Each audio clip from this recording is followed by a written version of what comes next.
Hey everyone, Cadams Tech here. So in today's video, I wanted to talk a little bit about the importance of communication in software engineering. But first, if you're new to my channel, remember to like and subscribe, share my video with anyone that you know is interested in development.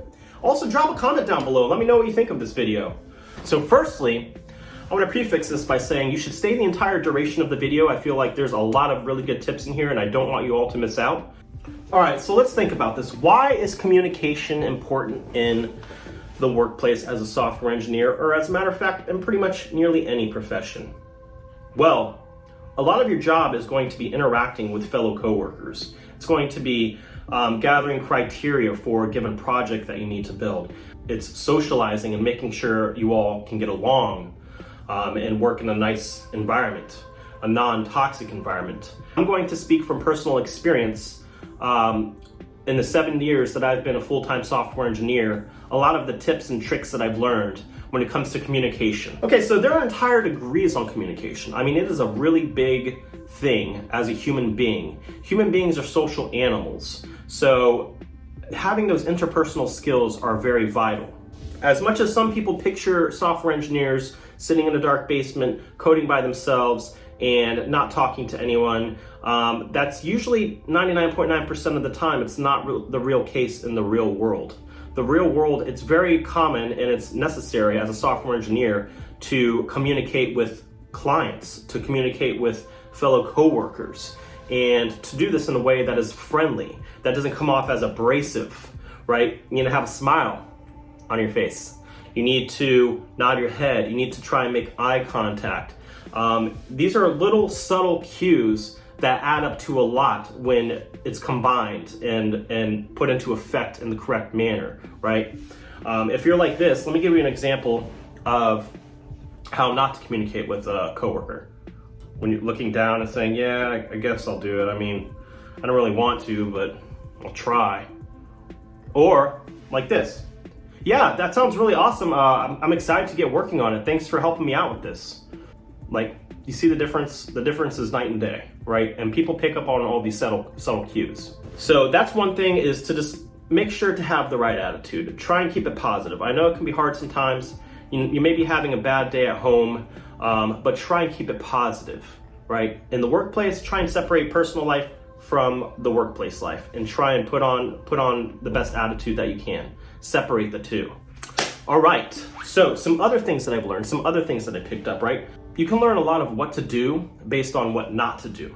What you don't want to do is be the coworker that is unfriendly. You don't want to be someone that is unfriendly or antisocial if you can help it. You know, you want to try and get along with your coworkers, even if sometimes it can be hard.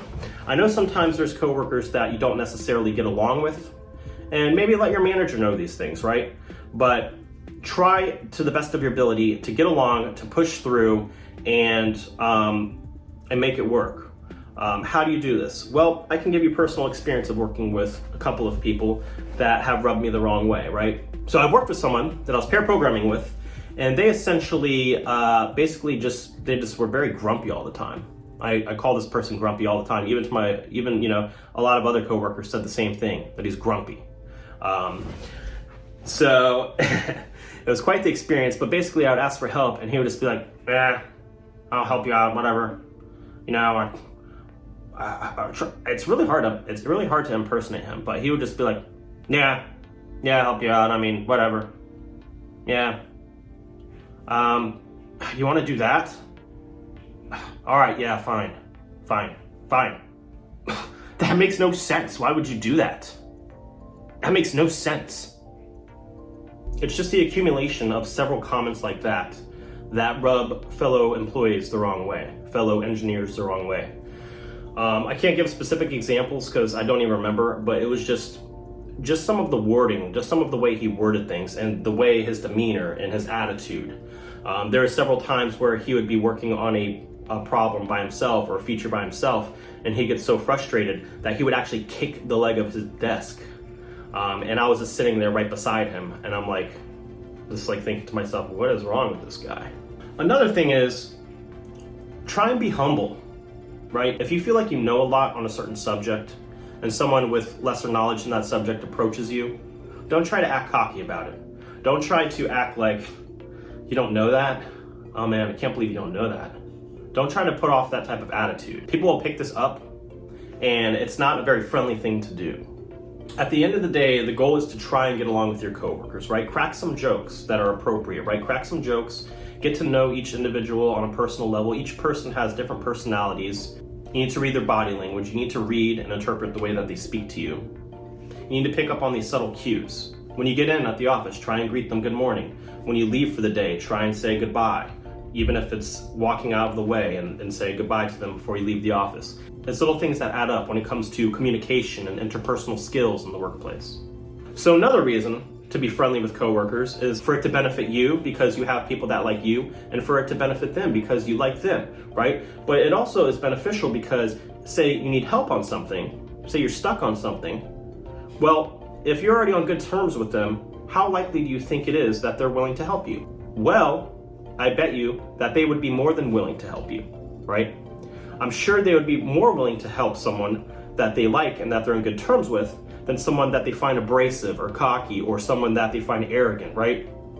Just think about it. Think about the several examples that you've had in your own life where you've dealt with individuals like this. Or perhaps you yourself rubbed someone the wrong way. And how is it that you saw that they treated you afterwards?